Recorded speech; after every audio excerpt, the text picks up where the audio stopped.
Welcome to one of our further masterclasses, and this occasion we're going to be talking about covering the surface of many items. We can cover just about anything with anything, and it's as simple as this. In this little design I've got a couple of cabinets and a box from Advanced Graphics. Now the secret with changing the covering of any one part of a drawing is that you need to give the object permission first. So I'm going to click on this box. You'll notice I am in perspective to do this, and I'm going on to the Items tab and then Settings, and here, just there, Surface Coverings, I need to tick that to enable it to be covered in the surface. And then I can go up to Insert, and you'll notice then that surface covering is enabled. We've given it permission, and as soon as I select it, the red box has gone from around that box. And having now chosen to give permission to that box, we can select the Insert tab and select the surface. So choosing to select surface, I can click on the front face, the top face, perhaps either of the sides, and as you can see, each one of them has been enabled, so I can choose to just select one surface. Having chosen that surface, it's then a case of going to our coverings, and in here is the ability to choose the item surface, and having chosen that, and it now offers us the material palette that may be or may not be familiar to you, but I can come in here at any time and choose a range of tiles, perhaps from Advanced Graphics. It tells me that the tile previously chosen is going to be changed, and that's fine.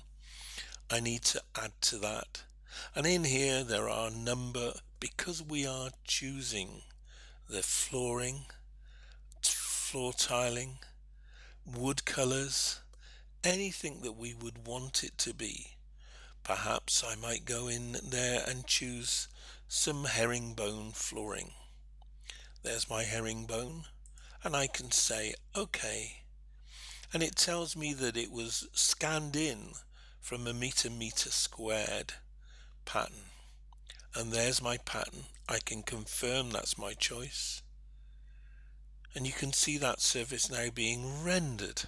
So with that in mind, I can select my surface again, choose the top surface, going up to coverings, item surface once more. Here's my square, there's my previous choice.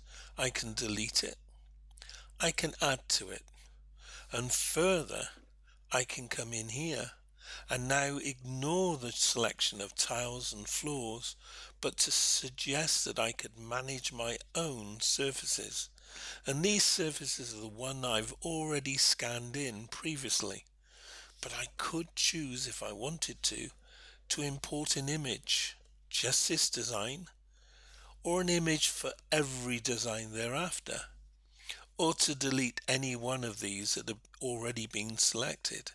Perhaps I might just go through here and select or delete some of these choices, and I can go in there now and go back to the area that I've got these scanned surfaces in, and perhaps I might want to go and choose another tile, and I can open that folder and perhaps come in here and choose that particular tile, and there it is. It's there for the future, but it's not being displayed here on the left because I haven't checked marked display my surface materials, and there it is. There is my choice, and there it is being brought into that area, but you can see that it's far too big, and that's because it was scanned in with a meter square choice.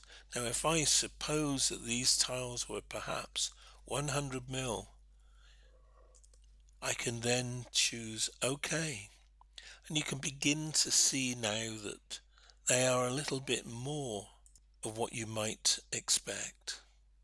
And there are my tiles on the front surface. Now these are two extreme examples, and we can get even more silly. And I can select this double base unit, and going up to settings once again, all of this is found in the items tab, and I need to give it once again permission. Having given that permission, I can go to insert and select my surface. The emphasis is gone from around that base unit. All I need to do is to check the surface. It follows the outside marking of that inner panel, and then I can come in here and item surface. It's showing me what I've had previously, but I can come through here and choose again advanced graphics, and again it's going to go through my selections of flooring all the way down through the various grades, and perhaps I might want to go and choose a red oak just to contrast that panel. There it is. It's telling me it was scanned in at 100, and there is my red panel inserted in there. So those are a couple of examples of what you can do with these surface coverings. And now I'm going to demonstrate just one more time, just to recap. I'm going to select the worktop. I'm going into items and settings to give it permission. Having chosen that worktop, given it permission, if I then come up to insert and select the surface, the red emphasis box will disappear. I can click the front surface, and that, don't forget, could be the side surface as well, or alternatively they could be done differently.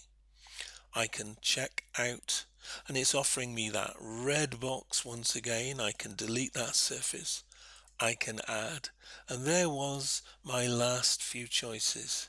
And I might just come through here and choose a completely different contrast color, and I'm going to go and choose green hickory, and there are my choices, and here I can confirm that that's the case, and once again we can render, and you can see the difference in color.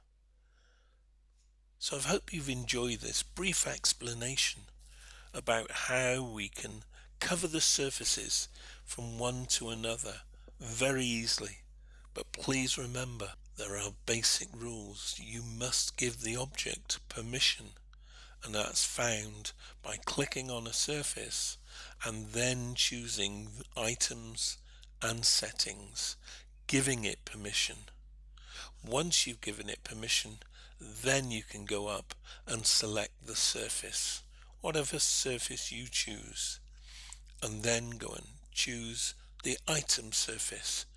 And there is an example. I can delete that one. I can add perhaps a completely different and say OK. And just to emphasize how flexible this system is, I can even come in here and choose to give this pattern the opportunity to work on my worktop. So there we are. I do hope you've enjoyed that, and please look out for further masterclasses.